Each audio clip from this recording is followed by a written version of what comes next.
October 15th, 2015, New York City. The Wall Street Journal publishes a front-page story about a blood testing company called Theranos.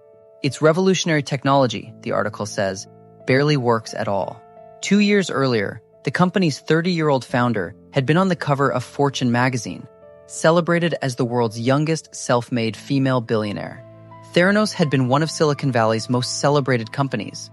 It was founded in 2003 by a 19-year-old Stanford dropout named Elizabeth Holmes, who left college during her sophomore year studying chemical engineering to build what she described as a device that could run hundreds of medical tests from a single drop of blood pricked from a fingertip, instead of the multiple vials drawn from a vein in a traditional blood test. Holmes later said the idea came partly from her own fear of needles, and partly from watching a family friend battle cancer, wishing tests could catch disease earlier and painlessly. She had already filed a patent application for a medical device, a wearable patch designed to monitor and adjust drug doses during her freshman year at Stanford, and used her tuition money to start the company instead of returning for a second year. Holmes modeled herself deliberately after Steve Jobs.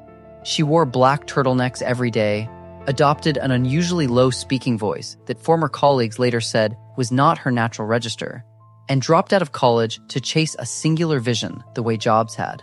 Investors found the story irresistible. A young, driven founder promising to make blood testing cheaper, faster, and painless, potentially catching diseases earlier and saving millions of lives. Magazine covers called her the next Steve Jobs. She gave a TED Talk, appeared on the covers of Fortune and Forbes, and was invited to sit on university boards and international economic forums, all while Theranos' actual laboratory operations remained almost entirely hidden from outside scrutiny, protected by strict non-disclosure agreements and a culture of secrecy inside the company itself. By 2014, Theranos was valued at $9 billion, and Holmes, who held a majority stake, was labeled the youngest self-made female billionaire in the country by Forbes. The company's board was stacked not with doctors or scientists, but with an unusually powerful list of statesmen, including former Secretary of State Henry Kissinger, another former Secretary of State George Shultz, and former Defense Secretary James Mattis, lending Theranos enormous credibility, despite having almost nobody in the room who could evaluate its medical technology. Investors included media mogul Rupert Murdoch, software billionaire Larry Ellison, the Walton family behind Walmart, and venture capitalist Tim Draper, a family friend of the Holmeses since Elizabeth's childhood, drawn in largely through personal networks and family offices, rather than the specialized biotech venture firms that might have demanded a closer technical look at the science. The core product, a device Theranos called the Edison, was supposed to run a full panel of blood tests using just a few drops of blood. In reality, the machine was unreliable and often produced inaccurate results. Behind the scenes, according to later testimony, Theranos frequently ran patient samples on modified commercial blood analyzers made by other companies, sometimes diluting the tiny blood samples so they could be processed on machines designed for larger volumes, all while publicly claiming the results came from its own proprietary technology. During demonstrations for investors, journalists, and partners, former employees later testified the devices were sometimes rigged to appear functional, quietly running a pre-recorded or simplified test, rather than the full panel the company publicly claimed to offer. In 2013, Theranos struck a partnership with Walgreens to roll out wellness centers inside its stores, starting in Arizona and eventually expanding to roughly 40 locations, allowing ordinary customers to walk in and get blood tests done with what they were told was groundbreaking, minimally invasive technology.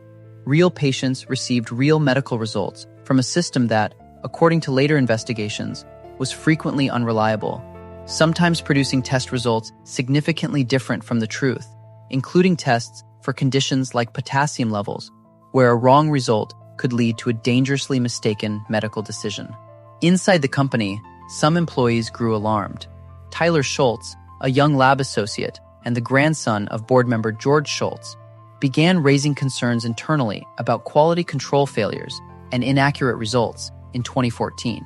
When he tried to raise the issue with his own grandfather, it strained their relationship for years. Another lab employee, Erica Chung, shared similar concerns after watching quality control tests fail repeatedly without action being taken. Both eventually left the company and, fearing legal retaliation from Theranos' famously aggressive lawyers, including the prominent litigator David Boies, worked quietly with a journalist to bring the story into the open. Tyler Schultz alone later said he spent hundreds of thousands of dollars defending himself against the company's legal threats. That journalist was John Carreyrou of the Wall Street Journal, whose reporting, built on interviews with former employees and internal documents, became the October 2015 story that cracked the company's public image for the first time. Theranos denied the allegations forcefully and threatened legal action, with its lawyers reportedly pressuring Carreyrou's sources and even placing a private investigator on Tyler Schultz's trail. But the story triggered a wave of scrutiny the company could not survive. Regulators followed. In 2015 and 2016, inspectors from the Centers for Medicare and Medicaid Services conducted surprise inspections of Theranos' lab in California and found serious deficiencies, posing what they called immediate jeopardy to patient health, including problems with a test used to monitor blood thinning medication, where an inaccurate result could lead a doctor to dangerously over or under-adjust a patient's dose.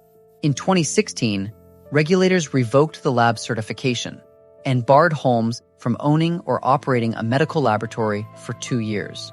Walgreens ended its partnership and later sued the company, as did some patients who said they had received inaccurate results that affected real medical decisions. Theranos voided or corrected tens of thousands of blood test results that had already been given to real patients. Behind Holmes throughout this period was Ramesh Balwani, known as Sunny, the company's chief operating officer, who was also her secret romantic partner, a relationship the two kept hidden from Theranos' board and investors for years. Balwani, nearly 20 years older than Holmes, had made a fortune in the dot-com era and personally guaranteed a $13 million loan for the company in its early years.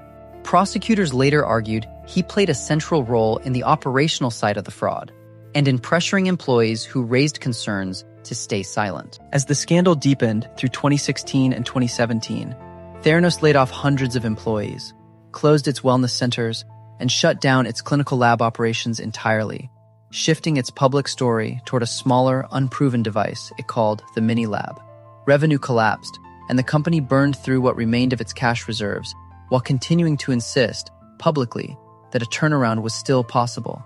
In March 2018, the Securities and Exchange Commission charged Holmes and Balwani with what it called a massive fraud, accusing them of deceiving investors with false claims about the company's technology, partnerships, and finances, including implying its devices were actively used by the U.S. military in combat zones and on medevac helicopters, which was not true. Holmes settled with the SEC, paying a $500,000 fine, giving up control of the company, and agreeing to a 10-year ban from serving as an officer or director of any public company, without admitting or denying wrongdoing. Theranos, its value now essentially zero, dissolved later that year. The criminal case took years longer to resolve. Holmes was indicted in June 2018 on charges of wire fraud and conspiracy to commit wire fraud. Her trial began in September 2021 in a federal courtroom in San Jose, delayed repeatedly by the pandemic, and stretched on for nearly 4 months, with dozens of witnesses, including former employees, doctors, and patients. Prosecutors argued she had knowingly deceived investors and patients about technology that did not work as promised. Her defense argued she was a driven entrepreneur who believed in her company and made mistakes, not a criminal. The jury deliberated for more than 50 hours across 7 days before reaching its verdict. In January 2022, a jury convicted Holmes on 4 counts related to defrauding investors, while acquitting her on charges tied to defrauding patients, a split verdict that reflected the difficulty prosecutors had proving patients themselves were the direct targets of the scheme, as opposed to the investors who had poured money into it. During her testimony, Holmes told the jury that Balwani had been emotionally and psychologically controlling during their years-long relationship, an allegation Balwani denied through his own attorneys when he was tried separately later that year and convicted on all 12 counts against him. In November 2022, Holmes was sentenced to 11 years and 3 months in federal prison. Judge Edward Davila, addressing Holmes directly in the courtroom, said he found her fundamentally an optimist who nonetheless deceived people who trusted her with their money and their health.